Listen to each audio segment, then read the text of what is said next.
പ്രതിപക്ഷ നേതാവ് വി.ഡി. സതീശൻ നയിക്കുന്ന പുതുയുഗ യാത്രയുമായി ബന്ധപ്പെട്ട് കായംകുളം മണ്ഡലം UDF നേതൃസംഗമം നടത്തി.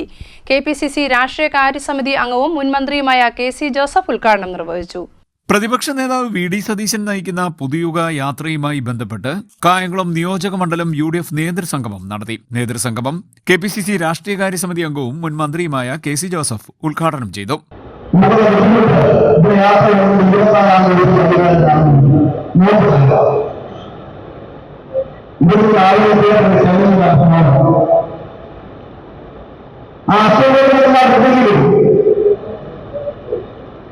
ആവശ്യമായ മുന്നൊരുക്കങ്ങൾ നടത്തി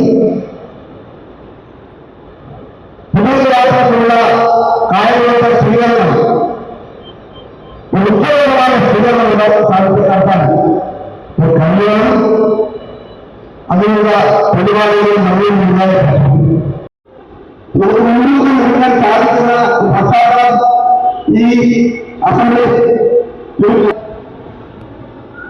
അതുകൊണ്ട് നമ്മുടെ ഇനിയുള്ള ശ്രമങ്ങൾ ഇനിയുള്ള ചെറിയ ദിവസങ്ങളുടെ ശ്രമങ്ങൾ കാലങ്ങളെ മനസ്സിലാകുന്നു. UDF നിയോജക മണ്ഡലം ചെയർമാൻ A. ഇർഷാദ് അധ്യക്ഷനായി. E. Sameer, KP Sreekumar, Kattanam Shaji, N. Ravi, B. Rajasekharan, Thomas Mathunni, A. Nisar, U. Muhammad, AM Kabeer, T. Sainalabdeen, Chirappurath Murali, Siyad വലിയവീട്ടിൽ, വിശ്വരൂപൻ, രാജേന്ദ്ര പ്രസാദ് എന്നിവർ സംസാരിച്ചു. CDNet news, Kayamkulam.